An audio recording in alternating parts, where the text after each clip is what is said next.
Abule gbele ma. Abule gbe fi owe la mona. Le ba se ba me ma igwa lo we. Won ni tamo na. Awe mo ma na nu me na. Ki elebe na fia. Iba igwa lo. Iba igwa lo sa suti oba we ya. Come on, let's go.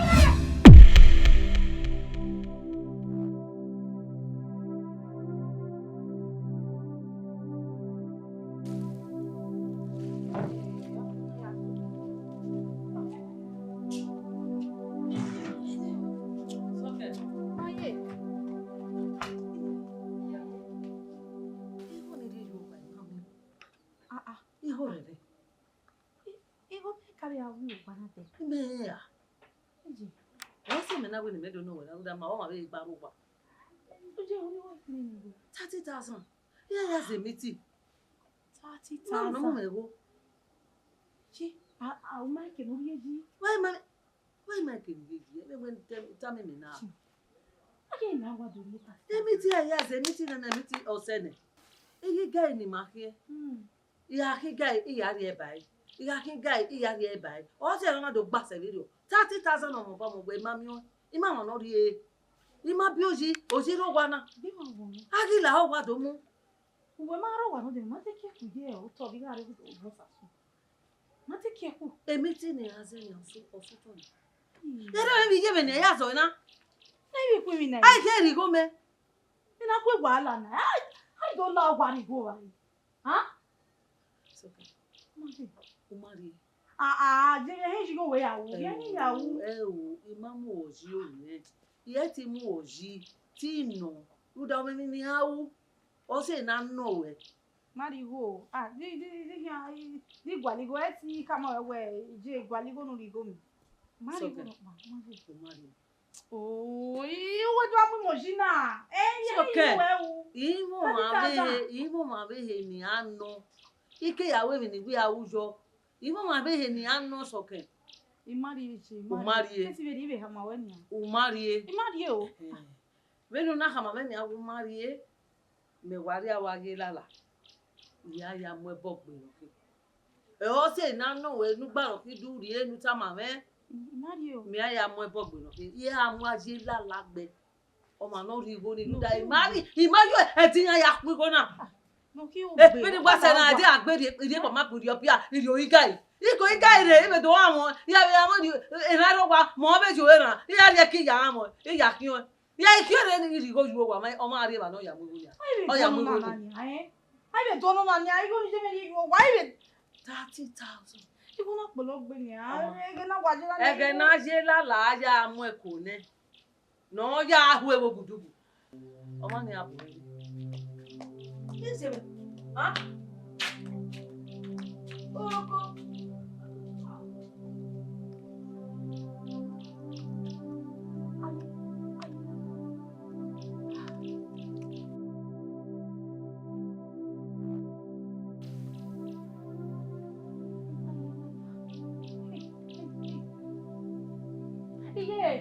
yeah. So can you want some?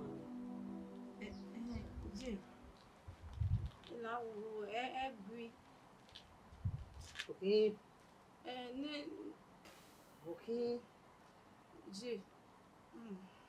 You want some money? Oh. Okay, no matter. 30,000 over. Money.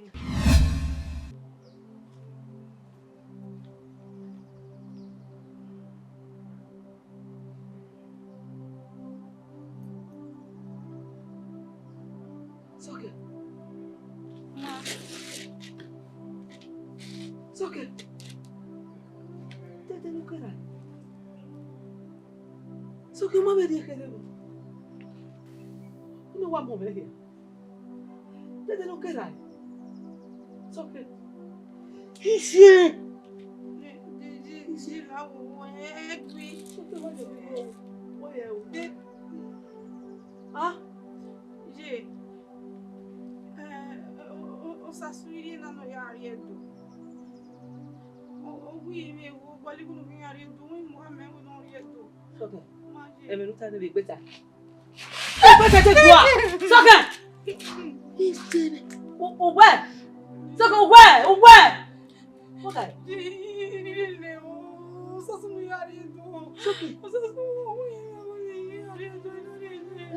Mo keke no meneni go no amu ne boyfriend no ja ari edo. So okay. Anyway, mo keke no su se no mo ni go no ge boyfriend no mo ari edo. That's okay. Hey, mo baro mo no. So okay, aka ma me wo do na. O say na so okay wo do e. Okay, ma. You know what you go no. Okay, you know what you go no. 30,000 ni wa pa lo ye ni. 5,000 le ba ma ni. 30,000 na ma ba mo we. Una mo bi o pe a.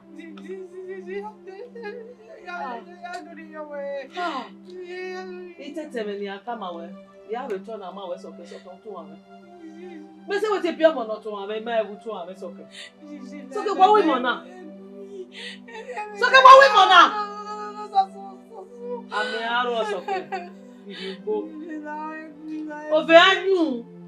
Irugbo. Iwa me abi guy. Ma to wa me na mu me bo na mo ko. Ah so ke.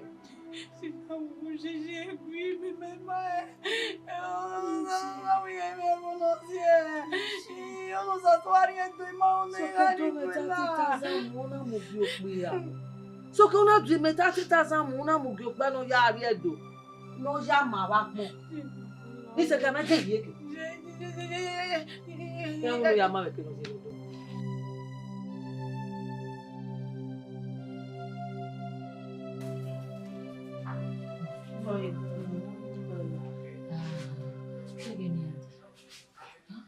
Uvere no do ave nuve no vene glumeji. Mai mi we kege ni ade. Iyo mai me. Ya ibi ame mi la wo wa si. Ijo. Je mama. Me na we. E du kaje. Unda no se we na pa. We magi se ma. Ije. Ese de o ya o si e. Ni ya be ni na do me mi kina bu. No bo we ni ao. Me we na da betemi. Magi be na igba gbo. Oh, ye mi opo masun gbegbe ra o. Egbe wa ra mi. Ko. Oh. Ti ori ra ni. Lórí wa e. Kemi ni able no di no ro ni lenu ki a. Iwo he kere. Iti mi ni ka ewe ni. Na wa ze pe ya le. Na he ale do je mi ni. Wa le me. Ni le ki. Ona me ya te mu we. Kege ni ado magire. Ana o yo kan na bo ki sunu. Ina ebe so be gbo ki awa wa godo. So no. Me ya te mu we.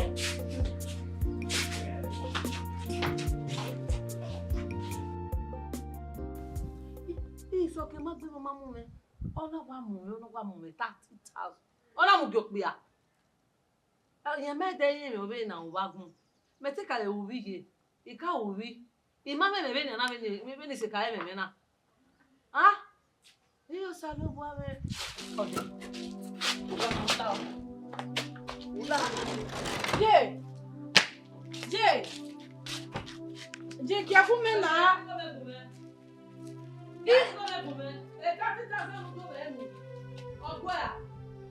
Why wouldn't I mean any?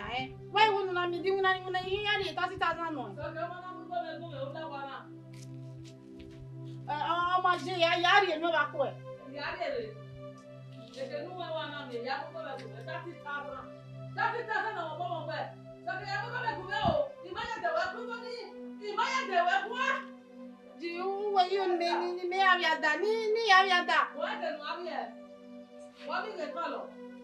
Do you care for men now? Can you go? So I am going to go. Do you have one there? Ah, who better? So don't go.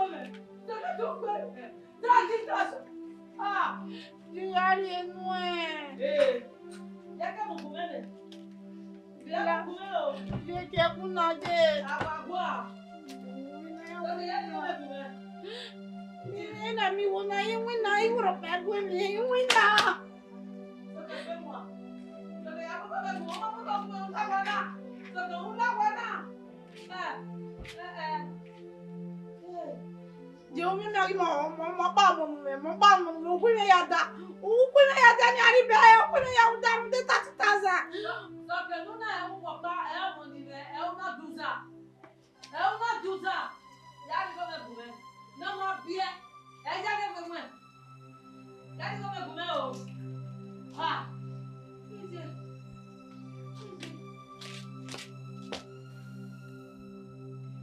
What's up? Oh, Vini ware na daji. Ada. As in, what's up? Ije me makoni la wa ku me yo e. What was up? Wọ́n ẹgbà yẹn mọ́ sàṣù. Ọ̀gbẹ́ni kíkà mẹ́wẹ́ ẹ̀nà orí ẹ̀dọ̀. Ìmẹ́yìn ọ̀nà ìhà tó ta ìwé náà. Ó dá kéèké ìmàdídí wà láyé wà á gímà. Ìyẹn wà á fi wé. Wéèrè ìgbàgbà ní ilé kíá. Ẹ̀mí ẹ̀gbọ́. Ẹ̀mí ọkọ̀ gbà. Ẹ̀mí rọ̀ gbà. Ìdògè ìmẹ́tì ìzì wọn. Iná tó ti iná tó wà mẹ́wẹ́ lórí ẹ̀dọ̀. Ẹgbọ́ rẹ̀ jẹ̀dọ̀ èmi yà á mà. Egbo eme wo jedu emi ya mane ina wo no ri edo won yeke dara do ma pe Ọlọ́hun yen yo ege ni ya mabo ido a megbezo ina do alele gwiwe bo ze mo na ye do ina do ya meko ewe mi ya fefe okike iro na do ha ma we yin ajo ayi yin ajo ni ege no be do ya mu eku yin ajo na ni o ma iga me go no ya ri edo wo isunu na wo isunu ina do ya do 30,000 ije me ina ri ne usasuno ya ri edo Uwe. Udo igije 30,000. Hey. We ni you. ije me ku me ya da O mana, mi no mami hi. We di. O se me 30,000 naira. O gije. Una ware ni boyfriend. O ma nu me do Oma. oh obo me te bu we ade 07 me te bu we ade no te hama be nya he ma gbo me ije me ku me yo We ni you. Dem nu we ni you. Tamame na dem nu we ni you na. Ni yata mi je, dem nu we ni ta mi je. Ha. Ni lele we yata mi je we iwo nu kole nu ri ewo boy mi no ma or ra dem no him that me understand. Ha. O se me mi don wo. Emi don wa no. Ona fu emi 30,000 naira. Venu we ije o manage. E 30,000 no ma kun ije ikipe na ya do e mu ne boyfriend. Umu boyfriend. Boyfriend or that for a boyfriend. Ha. The boyfriend I did your boyfriend I did your boyfriend Wa can you your boyfriend who ya win now go ne. Go no ma kun igo hije. Wo ya re o ya ne boyfriend. Uri ogwe ne. O hije. Na don't wanna suffer. We. to ya gwalo mama gbon ya gwalo le mama gboro le ba to ya mere ni go ni Of course.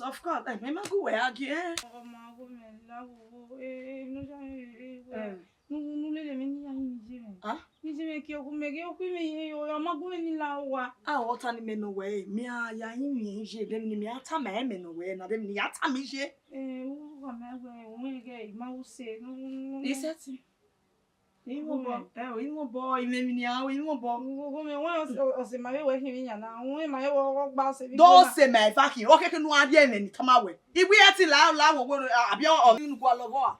Aw, adobo me me na lelo wa ya yin je dem ni hin ta mi je. Dem ni me hin ta me. No make na we la wa dem ni hin ta me. Aw, go me go. Nu da me me ata me. So yeti o. Yeah. Go me la ma se va ni ma se viro ba. Kemi no ri wala de ma ta me no. De no la emi ro ba eti la de onu me. Ma na ha me we o so la no de ya. We ya to be weta me. Since when they have a plan, when you know what I mean, we have to boy, I mean, me what to okay. Of course, me not deny.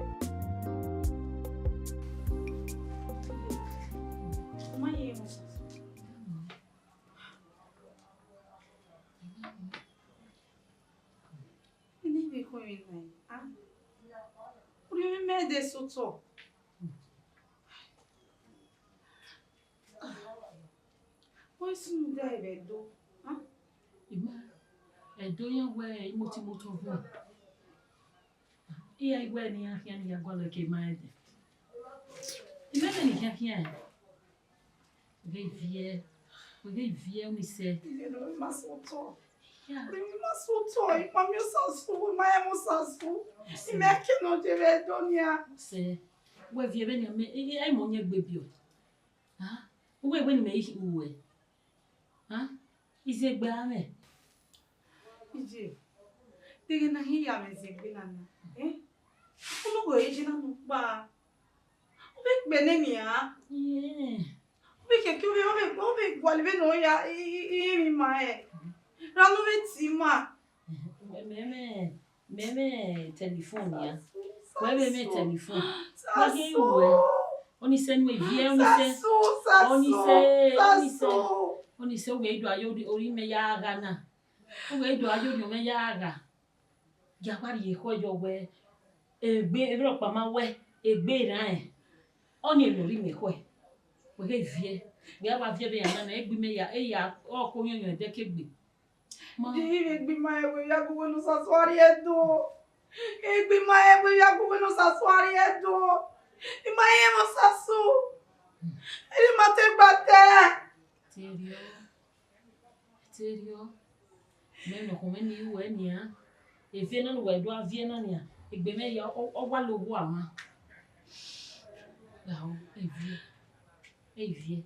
Ehime. Ime mo bi ja ji pe. E ro pa masu mu dai. Ya wa ri e be ni. Ah.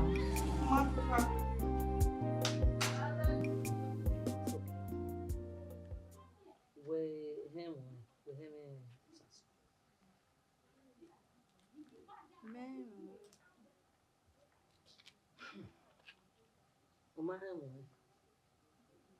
Inu ko ije na no ya pa no na enwe na. Ha? Ona ene no gbe anu we mu yi me wo wa na mu bi eno ya pa ye. Ebi ore na ya fefe no no wo hani. O ma gi jere. O se so ma gi be gi eke. We emi so ke da me. Emi ni so ke u me ye tin ya ni. Ye te ya wo. Owo ko na o du ije mu go ni ya re do. Ona wa mi ami ya fefe no be ni. Ejo sa so na je a. Ije.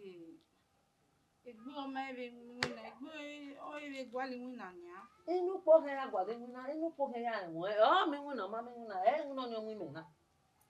O se te a je were. Vese ni une. O sa lo gba no egun e we se nese ma je o. Oje mere egbe mi ma ebe de yo nesi. Wọ́n wá se do re ni na no wa so ani go. To ka gwale ki no ta ide. Okay. Uki no gbora pa. Uke va pa. Uke ha pa. Ogbe ojire. O ma no ojo mare. Uzo le fa opolopo ewo mi won. Wo je si be nu go ya wo e mo bu kan ri ya wo mu gbe. Igo re na wa mu gi e. Je de tonijo. O sa so wa wo ni kakabo. Owere. Wele ni. Mo ka sagbon na owe. Ugbe do ba me bagbon na. Owere we. Inu ko ri je na no ri pa na no na we me na nne we na. Inu ko je na. Ha? So ke we e tin ade ni na do nu we wa ni se ke we wa are do o ma ri je ere bi gwe. We a tin Uwadiae alenu. We no sasu na ya mo ore yan. Je toni. Nu ke gbon si ma gbon. We te mo ogo ko ni jo e mo ku. Mo gbe no ri edo. E mo ku. Nu e toni ma me. Sasu ga ni mo ku na. E mu na wo ri je. Wa ke we be a o e wo ni awe. se me pari edo. Ope no ki pari gbona re. O ma se mere. Ije se o po be, e mu no po be omo eni. We be de le o e. Enata. Inu no wa mu we. Areba.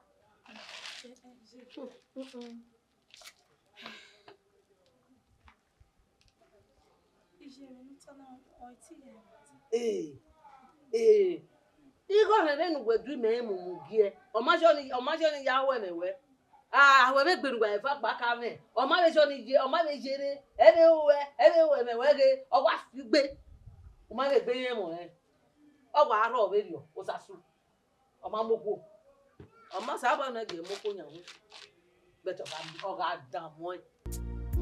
O ga dan mo e. A o bu yo de so Olúkòbíà ní máa wọn ó rí ẹpẹlẹsẹ yá ní àkíyà ó rí ẹpẹlẹsẹ.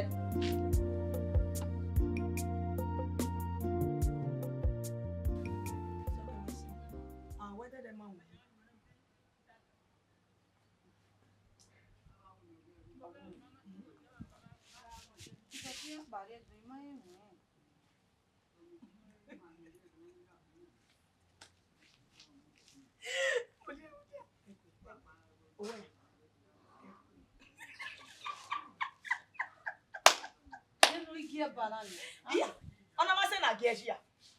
Ima da so ma se na geji. O sa so ke gba le do. O me mo e. O te ni wa ta ma e mata no. O pa se we e o wa le.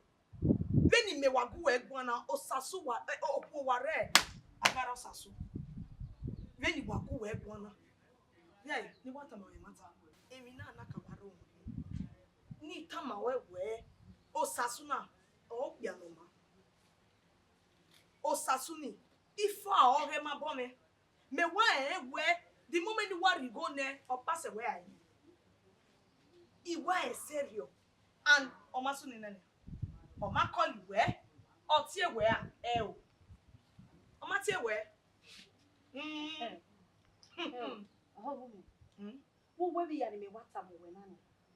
Ona pa wo ba mi ta bi gbe omoko ekwere runwe gwoge ekwere ekwura hara go ona gwe gwa mi tajo We ni tama e mata no ro metama we e mata no waro e tama we na e mata no ro e tama muda o se me o okay ke ni tama we mata the way mi no wa focus on your life.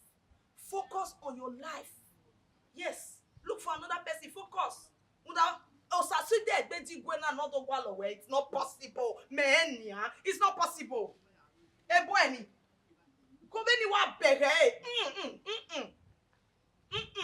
I am a no now. I say more.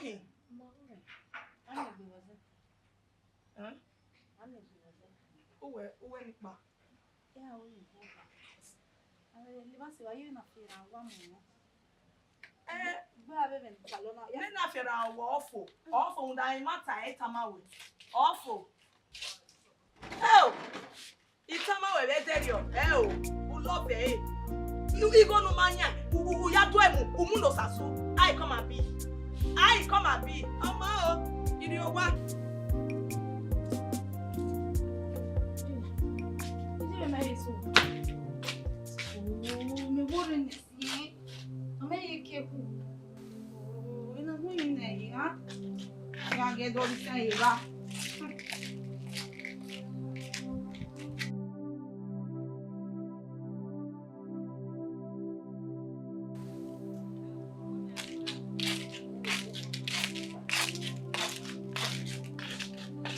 Ina ya. Ije me adu sai mama mo ku di sai ba ma di sai yo to.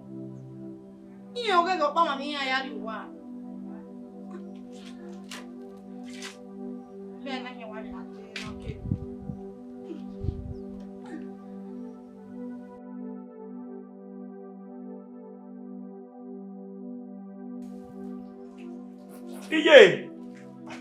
Ije me roba. Ije. Me no se. Ije me mira ayer. Espera, güey. Espera, güey. Espérame. agora.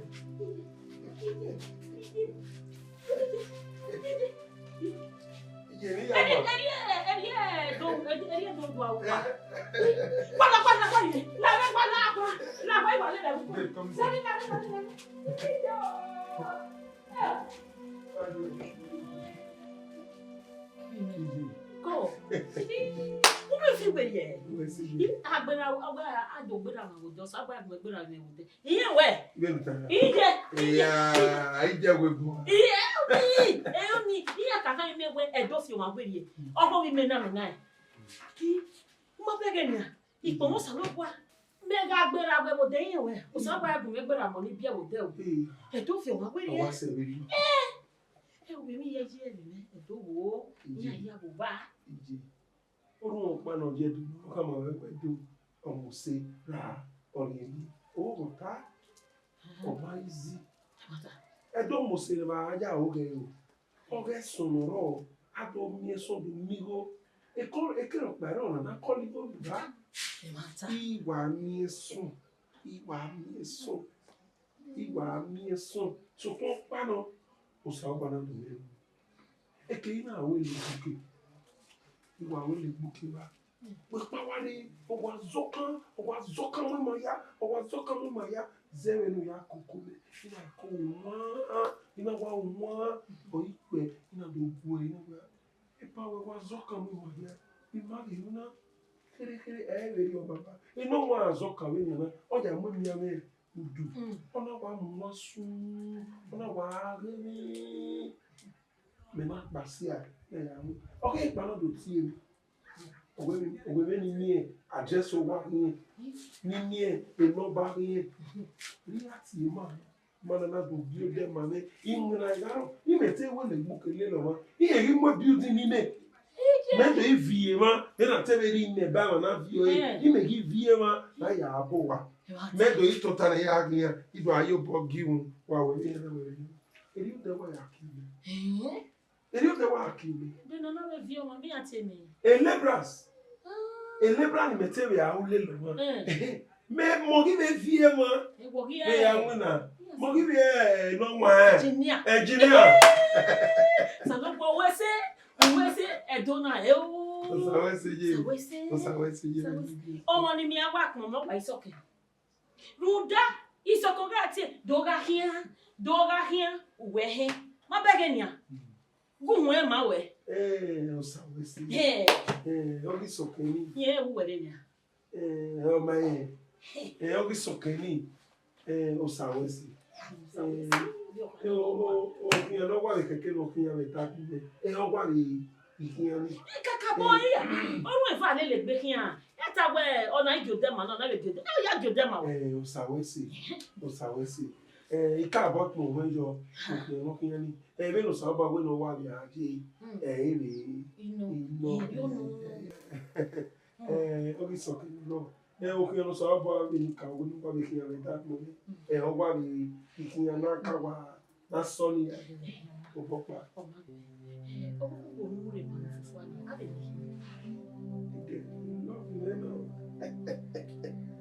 Anyo no gbimbe no sasu iwa no gbe ike won ko mami ozo ko mami ehin be no fofo wa yo fofo bo Udia 10 beni aya beni aya won de nu wo kinu ije we ne mo ta me gbe won ni ma we iwe love me ni love ese mi pa mami e no ehin obi ni e je fe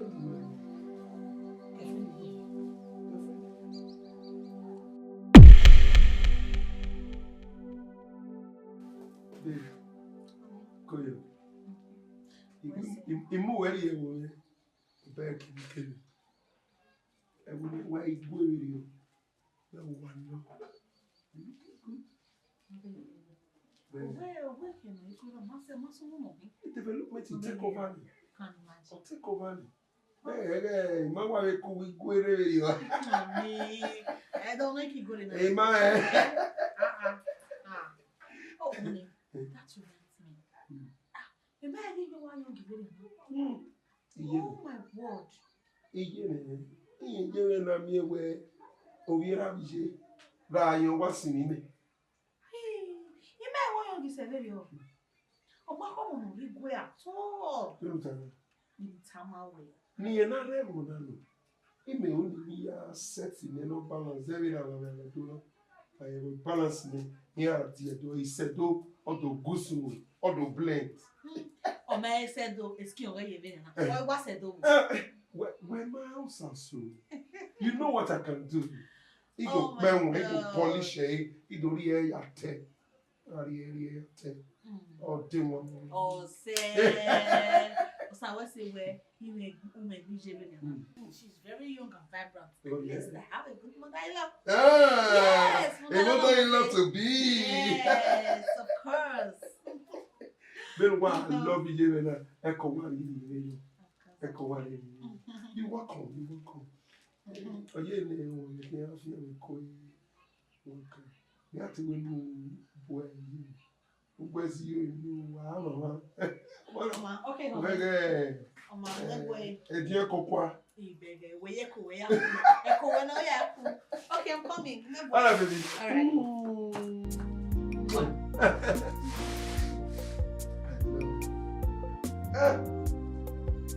Yawa ni wa sem. Ikwa we ya wo yon. When I went in the ajo igba gbere. E ka me ni ha. Ino mo ta